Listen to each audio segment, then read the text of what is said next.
Bonjour à tous sur HTN Lex Armorum. Alors ici je vais faire une vidéo un peu plus longue, donc le format short, pour dire un peu ce que je pense de manière générale sur YouTube, sur ses conditions d'utilisation, etc.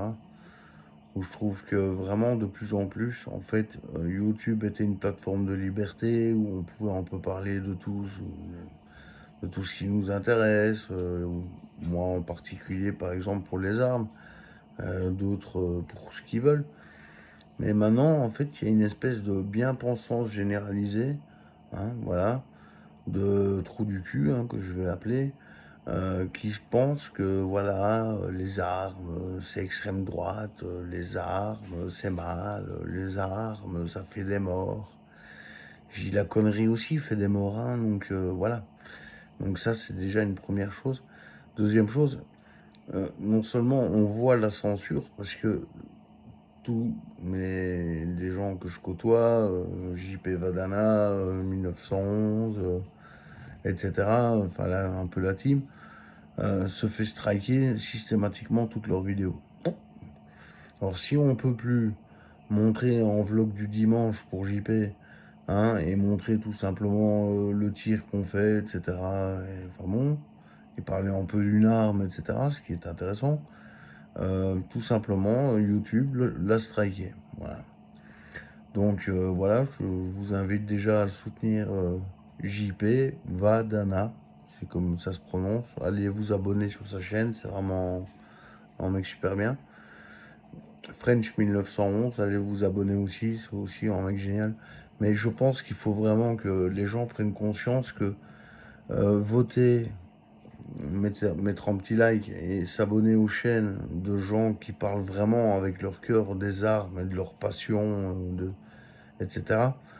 Que ce soit sur le ton de l'humour comme JP ou du bourg tactical qui est beaucoup plus strict et clair sur ses explications.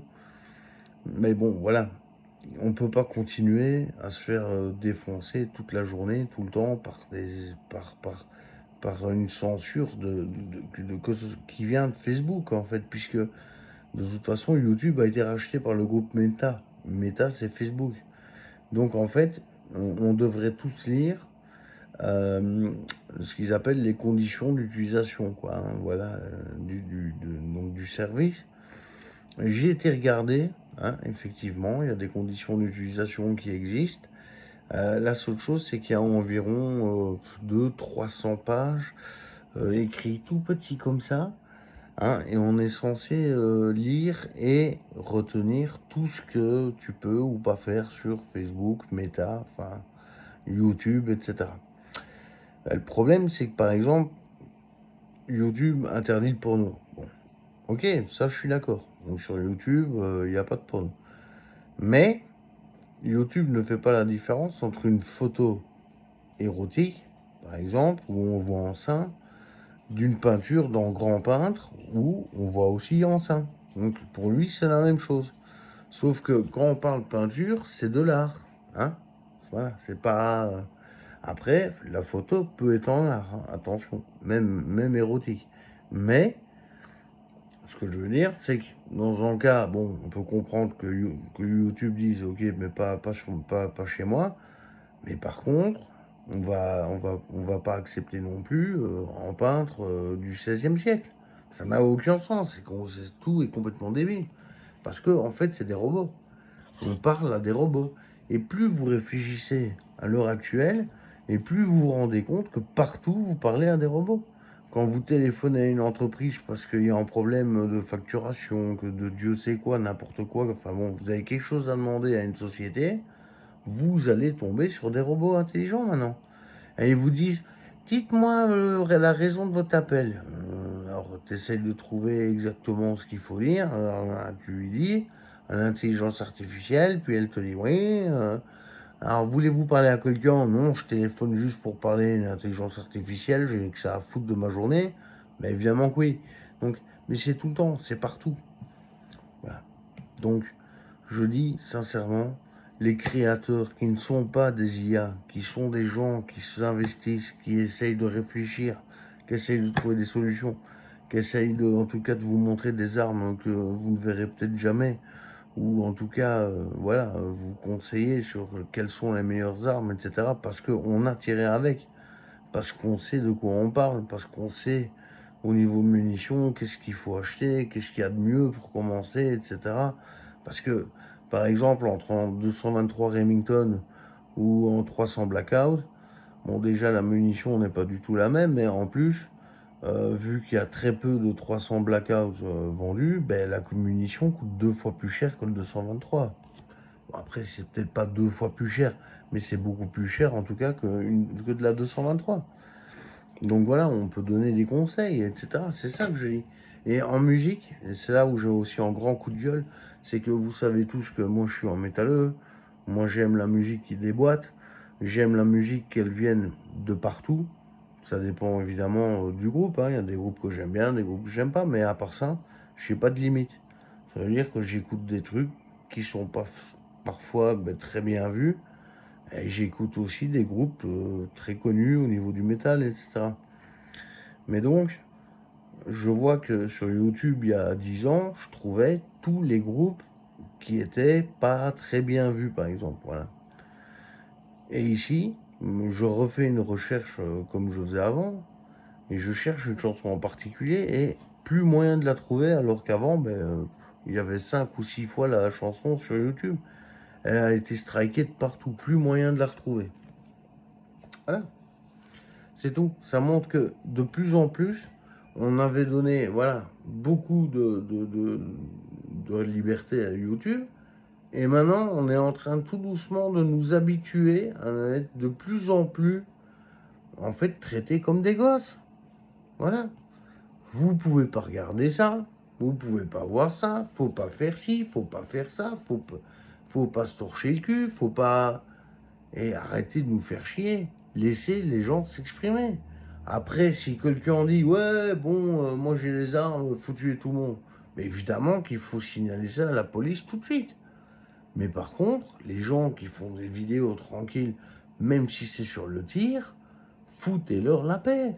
L'extrême droite n'a rien à voir avec ça. Ni l'extrême gauche, ni la gauche, ni la droite. C'est en sport. C'est en sport. Les armes telles que nous les avons chez nous, c'est pour en faire en sport. Ce n'est pas pour aller tirer sur un voisin ou qui que ce soit. Ou même en voleur, personne. Nos armes sont dans les coffres forts, fermés, et en général, on n'aura pas le temps d'aller ouvrir. Moi, par exemple, pour mes armes, j'ai un coffre-fort qui contient les armes, les chargeurs dans des bacs, et en deuxième petit coffre-fort, où là, je détiens toutes mes munitions. Donc ça veut dire qu'avant de pouvoir mettre une arme en charge, etc., si en voleur, j'ai pas le temps. Voilà. Bon, après, j'ai mis une super alarme pour protéger mes armes. Et mais voilà, on est dans une société où vous, en fait, vous râlez tous. Mais combien agissent? Combien disent, allez, moi je vais aller leur dire que franchement là j'en ai marre, c'est des connards. Mais pas assez. On est des centaines de milliers, on est des millions. Vous êtes 60 millions en France, on est 10 millions en Belgique, 11 millions. Donc on est 71 millions, plus ou moins, en comptant, évidemment, si on enlève les bébés, etc. Bon, on arrive peut-être à une cinquantaine de millions. Mais qu'est-ce qu'on attend pour se réunir et dire, bon les mecs, on fait autrement là, parce que cela, ça marche pas. Hein. Et voilà. Alors que là, on serait fort. Mais vu que tout le monde est content de regarder son écran, de scroller en regardant des vidéos avec des gens qui sont cons comme des manches à balai. Je veux dire, on ne peut pas attendre des gens d'une intelligence spéciale. Alors que ceux qui au moins font l'effort de vous faire des vidéos en ayant creusé en sujet, en ayant réfléchi, en ayant... Moi, je parle toujours sans script. Vous voyez bien, je lis rien du tout. Donc, j'ai rien écrit avant, je fais la vidéo telle qu'elle. Mais il y en a qui font vraiment tout un travail différent, qui montent, qui passent des heures. Et il faut les soutenir, tous ces gens. Donc, s'il vous plaît, soutenez les créateurs. Soutenez les gars que ce soit moi ou un autre, faites comme vous voulez. Moi, tout ce que je dis, c'est que voilà, si t'aimes ma façon de parler, mets en like et abonne-toi, ça me fera plaisir. Si je pouvais passer les 200, ce serait bien. Hein. Mais bon, après, je vais pas sucer quelqu'un pour avoir en like ou en abonnement. Vous faites ce que vous voulez. Vous êtes tous assez grands. Et c'est ça que je vous dis. C'est à vous de dire, oui, mais attendez, là, il y a un moment, il y a un problème. D'accord? Donc, soutenez les gens, soutenez les initiatives personnelles et surtout les gens qui ont envie de réussir. Voilà. Vous voyez, en étant sympa avec son public. Quand vous voyez le nombre de créateurs qui sont des enfoirés pas possibles avec leurs viewers, ben, je dis, ben, le mec, il a rien compris, quoi. Donc voilà. Enfin, je sais que cette vidéo part un peu dans tous les sens, mais en gros, c'est un coup de gueule général. En tout cas, je tiens à vous remercier de me suivre. Merci pour tout. Bah, si vous voulez bien, un petit j'aime, un petit abonnement, ça fait pas de mal. Et surtout, prenez soin de vous. À bientôt sur la chaîne d'Extrême. À bientôt. Ciao.